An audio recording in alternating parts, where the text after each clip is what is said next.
gentlemen, this morning, we have a very informative, very important presentation for you. And before it gets started, I just want to ask for something that I already know I'm going to get, right? So I just want to ask that in front of our guests today, who we are happy to have here, that we show off a little bit, and that our guests leave here today knowing what we already know, that the students of the Norristown Area High School are the best students around. So we are not going to have to deal with any issues during the assembly today, because that's not who we are and that's not what we do.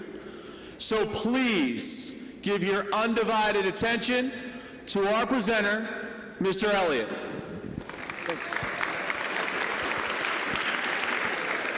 Well, good morning. How's everybody doing? That was terrible. Sounds like y'all just rolled out of bed. Let's try it one more time. Good morning. How's everybody doing? Good. Well, I'm glad to hear that. My name is Elliott, and I'm here on behalf of Sandy Hook Promise to share with you all a presentation that we have, which is called Start with Hello. Now, the reason that this is important to me is because I've got 4 children of my own, and when I leave home every week to go out and do these presentations across the country, I want to be sure that we're creating environments where our young people feel safe. By show of hands, who's ever heard of Sandy Hook Promise before today? Just a handful. What about Sandy Hook Elementary School? A few more. Well, for those of you who don't know who we are and why we're here today, I'm going to share that with you. On December 14th, 2012, a young man walked into Sandy Hook Elementary School, and he took the lives of 26 people, 6 of them being educators and 20 first graders. On that day when family members lost loved ones, they decided to come together to create this foundation that we now call Sandy Hook Promise. And our ultimate goal is to reach out to schools and communities to be sure that no one would ever have to experience the loss of life the way that they did on that day. And so we do that through some of our various programs, and today you're going to get a chance to experience Start with Hello. Now, while I mention this as a program, I want you to think of it in a different light. I want you to look at this as a way that you can begin to do things on an everyday basis to really make an impact on your own communities. And so I'm going to talk a lot about the word community, and I want you to understand what that is.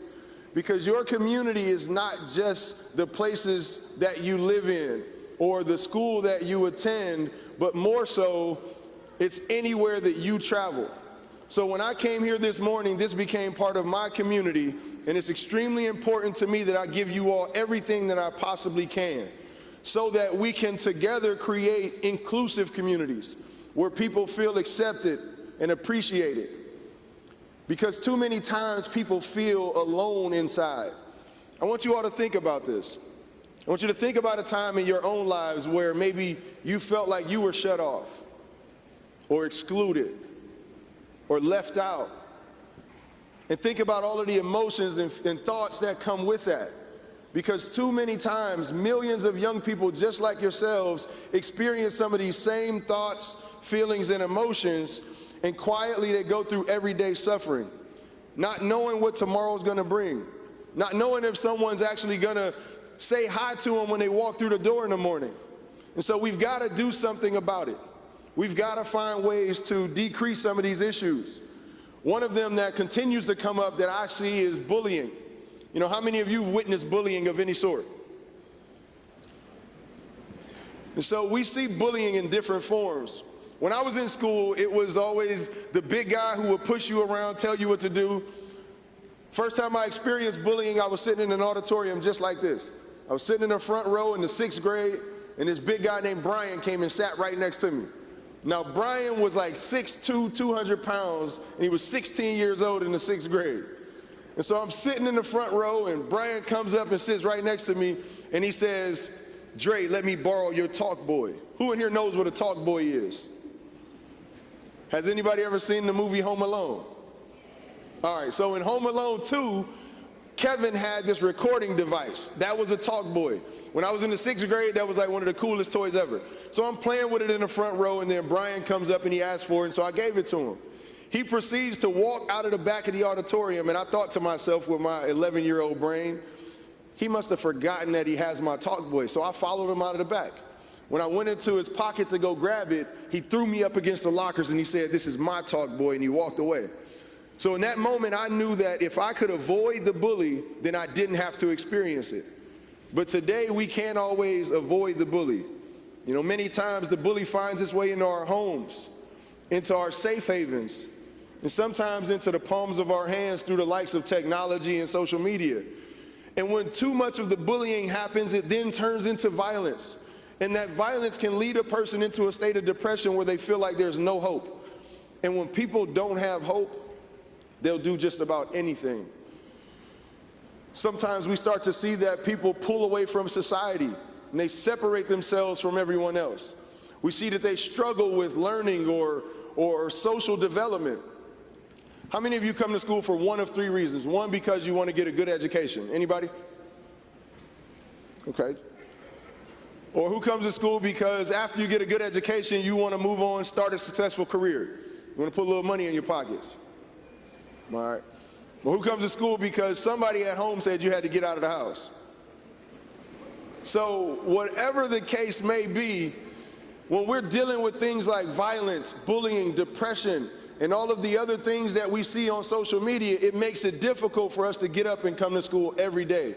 And so that's why I'm here today, is because I need each and every one of you in this room today. Only you all can help us build this connected community that I'm talking about. So here's how we're going to do it.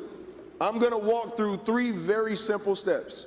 If you don't remember anything that I talk about from now until the end of this presentation, just remember these 3 steps and you'll have everything that you need to move forward.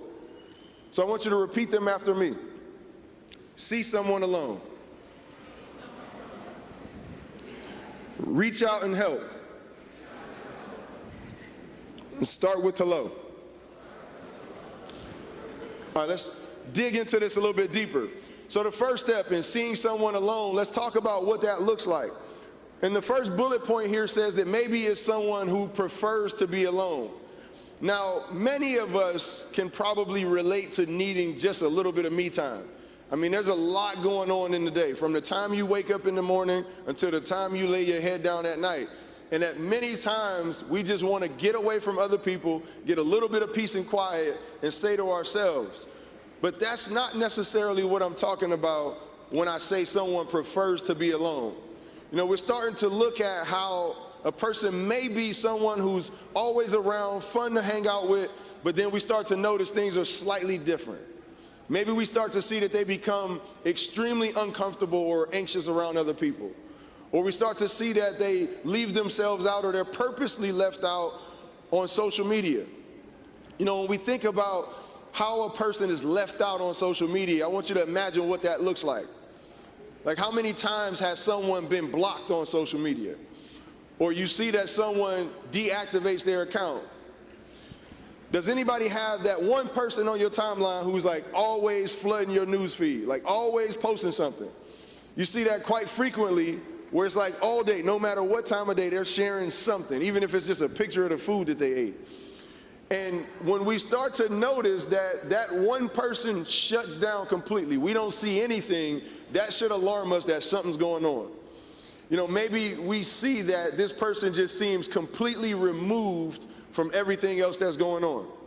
Now, as we go through this process, I want you to imagine where you might see some of these things. You know, here's some examples. Maybe it's in the lunchroom, or possibly is on a bus or in the neighborhood. You know, when you think about the places where you spend the most amount of time with your peers, that's where you may see someone alone. Now, when we talk about seeing someone alone, it's not always just in the visual sense, where you can clearly identify one person by themselves and them being alone, but it's also about a person who may feel like they're alone. You know, even in a large setting like this, where you've got a crowd of people, there could still be one person who feels alone.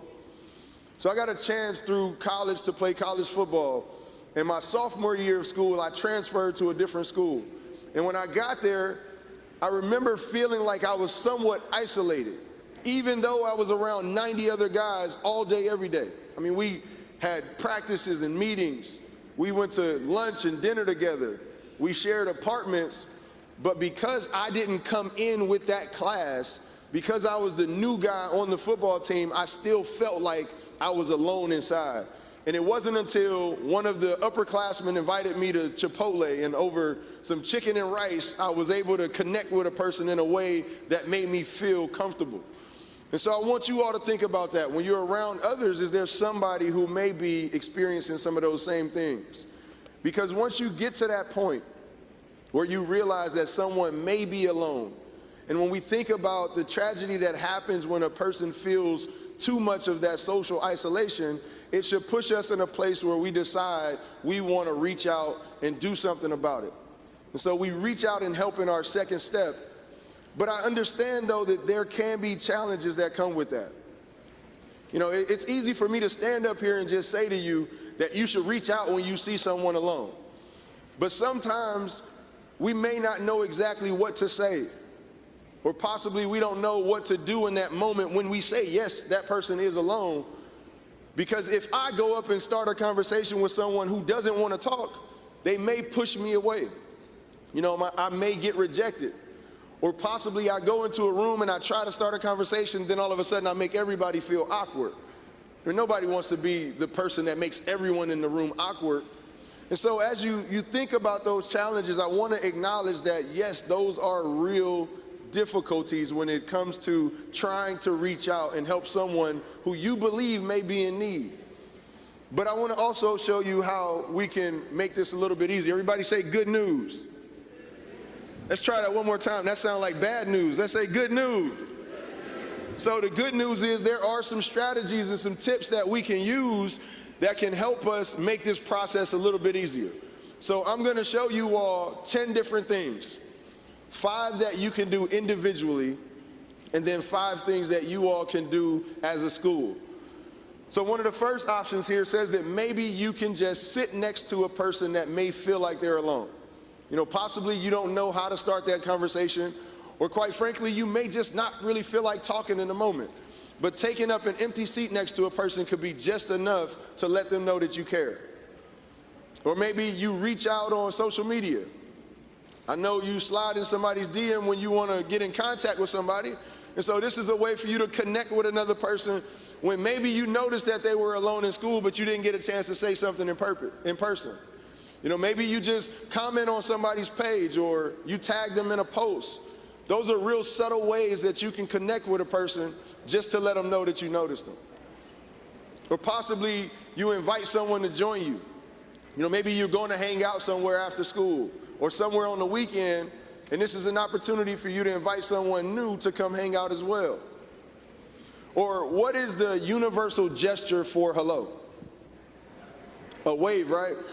Now, in some areas, it varies. Some people may not wave. I know I grew up on the east side of Cleveland. You wouldn't catch me walking down the street waving at people. But I might throw a head nod and say what's up to somebody I knew. You know, you might see me put my fist up or throw the deuces or something, but you can be creative in how you use those gestures. I know many people use handshakes when they greet each other. You know, all of those various ways are just simple ways that you can reach out and connect to a person in need. You know, the last one here talks about a handwritten note. Who in here still leaves handwritten notes? Not too many people, right? So handwritten notes are ways that we can connect in a really easy way with just a few words. Anybody in here ever watched the TV show The Fresh Prince of Bel-Air? So I watched The Fresh Prince of Bel-Air. It's one of my favorite TV shows, but there was a time when I was in the 8th grade when I used something that I saw on The Fresh Prince of Bel-Air. So Will, everybody knows, is the cool guy in school, and he's out in Bel-Air now at this private school, and he's not afraid to say whatever comes to his mind.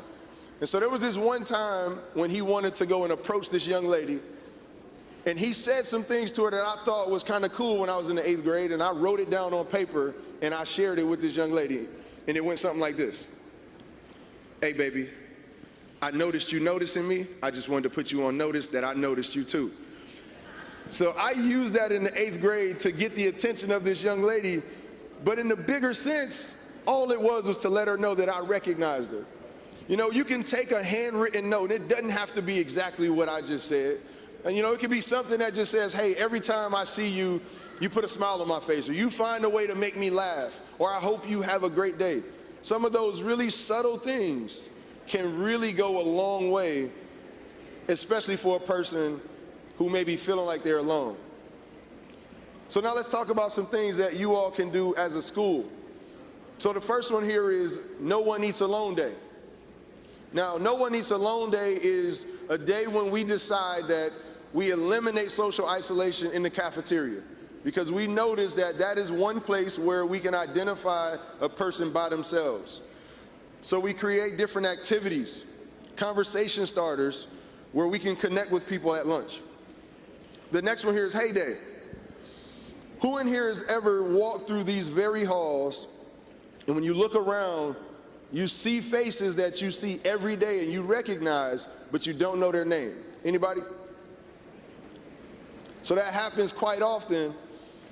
So on Hey Day, we can decide to put name tags on it so that when we greet that face that we recognize, we can add an additional layer to it and call a person by name.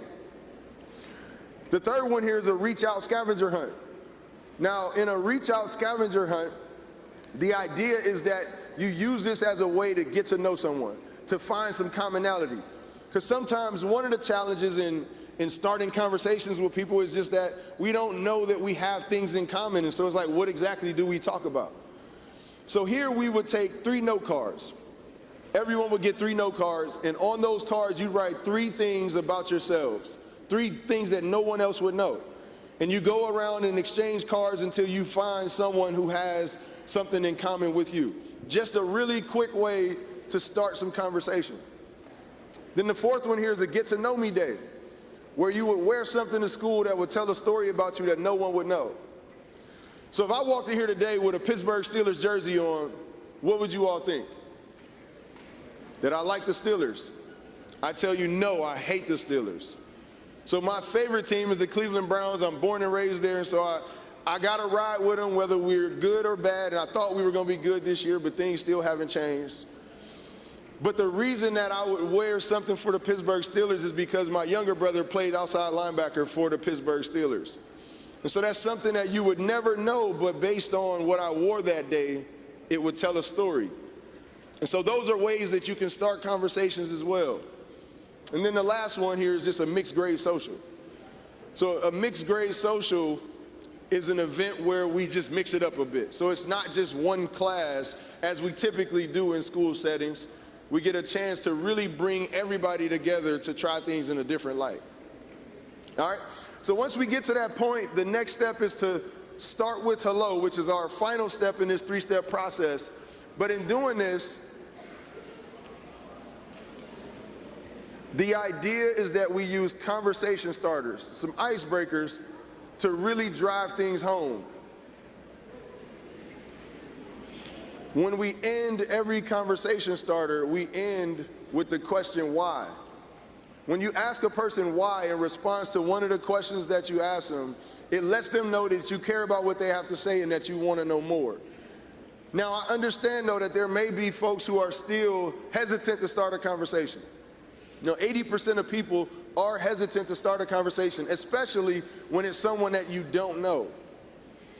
But those same 80% of people, if they give it a try, they typically feel good about themselves afterwards. So I want to encourage you all to try to have this conversation. So let's go through 6 quick icebreakers that you can use. Icebreaker number 1, the 5 W's. Now, the 5 W's is not used in the same sense as when you're in English class, but more so as a way to spark a conversation and dig a little bit deeper. So typically when you meet someone, you introduce yourselves and you exchange names. Now, in asking someone's name, you can take it a step further and maybe even ask somebody what their nickname is. Because many times people get nicknames and they have a meaning behind it. So like my first name is Andre, my friends call me Dre, so I don't really have much meaning behind that. But I got a chance to do this presentation with the San Francisco 49ers a few weeks ago. And there's a cornerback by the name of Richard Sherman, who's an all-pro, and if you pay attention to football, maybe you know who he is. But he's a big guy. When I stood next to him, I was like, man, he's like 2 inches taller than me. He made my hands feel like a little girl's hands because his were so big. But I asked him through this icebreaker, what was his nickname? And Richard Sherman went on to tell me that his nickname is Sherm because that's his last name and that's what his friends call him. So I took it one step further and I asked him, well, what is the nickname that your mom gave you? And he looked at me and he chuckled a little bit. And this big-time, hardcore NFL player tells me that his mom calls him Pooh Bear. And so if any of you follow him on social media, reach out and call him Pooh Bear, he'll know exactly where that came from. And so I asked him why, though, and he's like, because when I was smaller, my mom thought I was a little chubby kid, and she said that I resembled Winnie the Pooh. And so those are things that you can just spark a conversation with. It may go off topic, but the idea is that we see someone alone and we decide that we want to help them feel like they're a part of something. Let's look at icebreaker number 2. If use. If we use these, it's basically you pick one or the other. So if I ask the question like, if you could be a fish or a bird, which many of us probably really don't want to be, but that would allow us just to see where a person's thinking is. And then always ending with the question why. When you end with the question why, it gives you an opportunity to really see where they're coming from. Icebreaker number 3 is your faves. In asking questions about somebody's favorite topic, that'll probably get them going. If you're talking music, you can probably get a person to go on forever. I can't tell you how many musical debates I done sat in over who's the best rapper alive or who's the best female artist. Those conversations can really go deep and people can really express themselves through talking about some of their favorite items. That also gives you a chance to find some of those commonalities. What are some of the things that you all have that are similar? Icebreaker number 4 with the halfway point, I got 3 more. How many of you have ever played the game Would You Rather? Many of you? I saw a hand shoot up quick in the back. You're like, I was just playing today.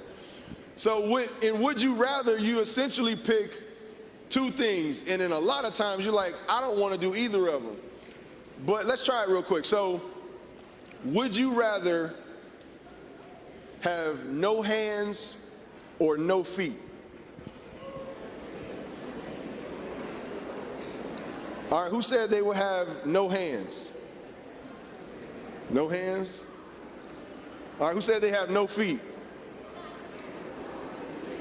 All right, I want to dig a little deeper. So can I ask you? Can I talk to you about it?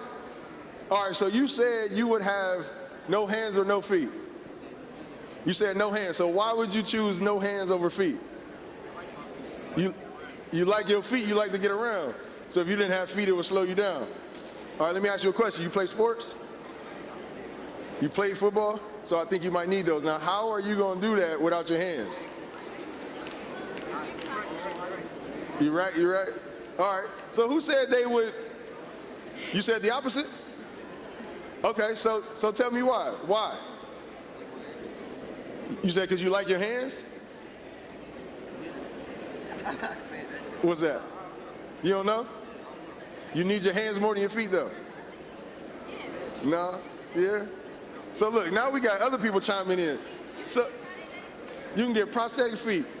Oh, so you can still move around, but you can't get no prosthetic fingers. Oh, you can, but you can't really use them the same way? It's not the same. Okay, okay. So now, what's interesting about that is I hear a lot of chatter going on and side conversations happening, but just imagine in that moment when you notice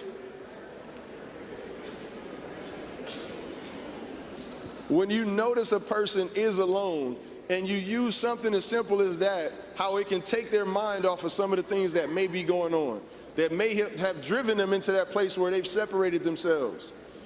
I got 2 more. Icebreaker number 5 is probably my favorite icebreaker. My shoes. In talking about my shoes, though, it's not necessarily about the shoes on someone's feet. It's more so about the person in those shoes.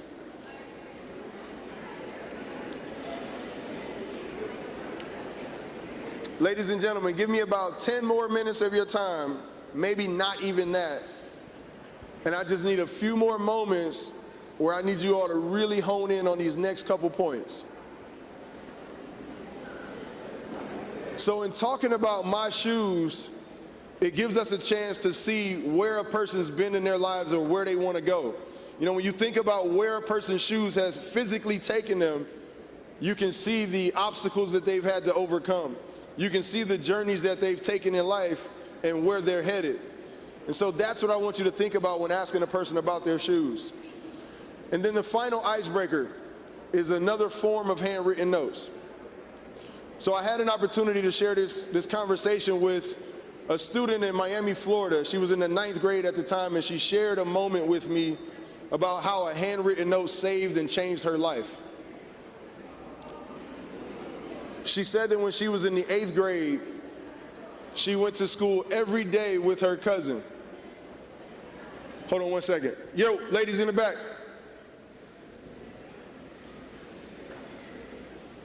I just wanted to share this really touching moment that I had a chance to experience with a young lady who was in the 9th grade at a school in Miami, Florida. She said that when she was in the 8th grade, she went to school every day with her blood cousin, and they would get out of the car and go their separate ways. She said when they got to school, they went their separate ways because her cousin began to spread rumors about her. So much that in the 8th grade, she decided to herself she was going to drop out until her mom told her that that wasn't happening. And so she went to school every day dealing with the peer pressure and the things that people were saying about her until it drove her to the point where she decided she wanted to take her own life. She said she showed up to school and a friend out of nowhere gave her a note that said, "I hear all of those things that other people say about you. I don't listen to any of them. If you ever need someone to talk to, I'm here for you." She said she held on to that note until that day that I saw her because it truly changed her life. And while many of you may not think of these activities or these icebreakers as a way to change a life, it most definitely could be. There are people who just don't know how to reach out and ask for help. There are some people who don't think that they need help, but we on the outside can see that and we can use our gifts to help someone else. And so as I move toward closing, I want to leave you all with this. I want you to understand why it's important for you to take on this mission that'll ultimately help us really create safe communities. How you have an opportunity to make a difference in your own community. As students in a high school, you are the eyes and the ears of the school. You see and hear things that the teachers and administrators don't. And so you can do things that really make an impact. You can build friendships that last a lifetime. I'm pretty sure there are some of you who have friends that have been your friends since elementary school. I met my best friend in the 2nd grade, and he and I are still best friends to this day. And it started with a simple hello and then finding some things in common. You can make a difference, and it doesn't have to wait until you're an adult. And then last, I think that you have an ability to help us all continue to save lives so that those family members who lost loved ones at Sandy Hook Elementary School can continue to share their message with others, and you all can join us along the way. Now, I know that this information works because there are so many people who've come up and said how it's impacted their lives. There are so many individuals who continue on with using simple things like reaching out and saying hello to somebody just to make everyone feel included. So I challenge and encourage each of you to get involved today, and you all have an opportunity here to start a Safe Promise Club. So I want to introduce to you a Safe Promise Club really quickly. And what that stands for is Students Against Violence Everywhere. And this is a club that was started in North Carolina over 30 years ago, but has expanded across the country. There are over 2,000 clubs. And within this, there are student-led clubs that give you all the empowerment to do something with the help of adults, but mainly your ideas. And so I want to show you a quick video that talks a little bit more about this in detail.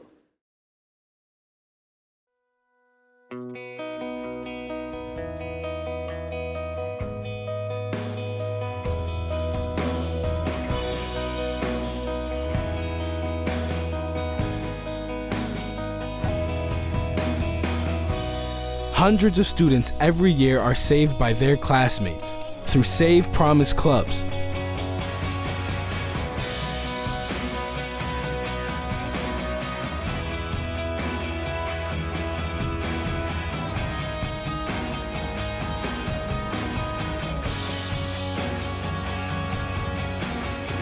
Started in 1989 when 17-year-old Alex Orange of West Charlotte High School lost his life to gun violence. Students Against Violence Everywhere, Save Promise clubs, made a promise to help prevent violence before it happens.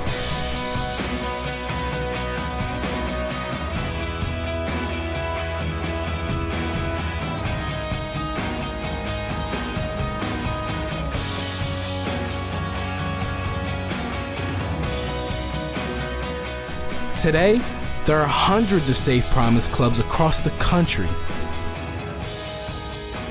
The clubs have become a powerful youth movement, promoting programs, policy changes, and leading the charge against violence and victimization.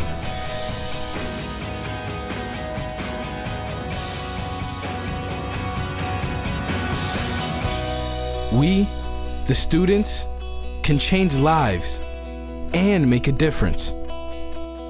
Who will you save? Start or join a Save Promise club in your school today.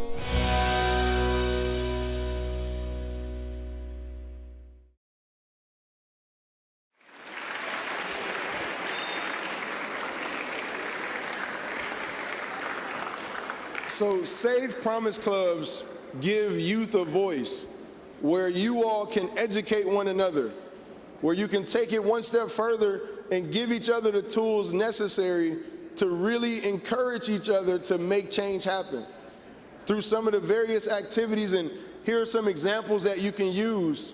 You know, there are national call to action weeks where we're promoting specific needs.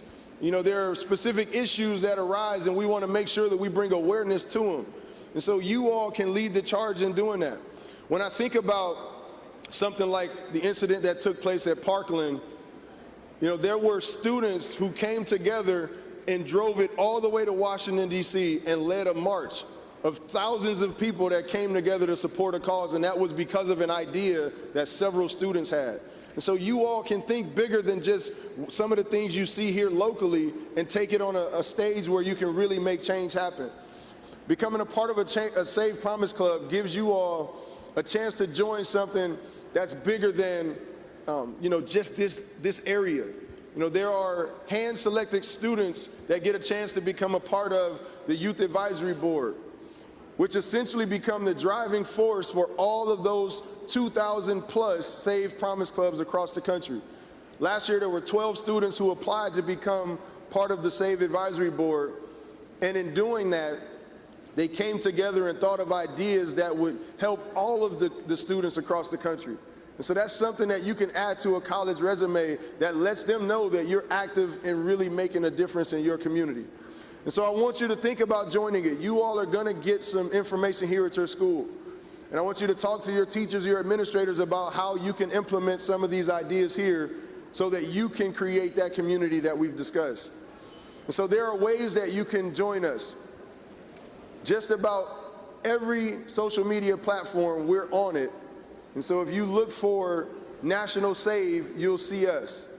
If you can't remember anything, Google Save Promise Club, and you'll find the information that you need, or visit our Sandy Hook website. So as we close, I want you all to repeat the 3 steps after me. See someone alone. Reach out and help. And start with hello. I want to thank you all for your time and your participation, but more importantly, hold on, don't stand up yet, hold on, I got one more thing.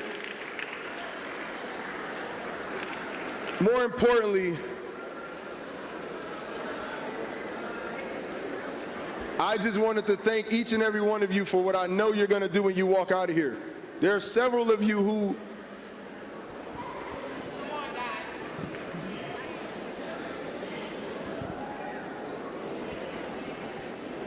there are many of you who do recognize some of the signs and signals of a person who may be alone, and you have already reached out.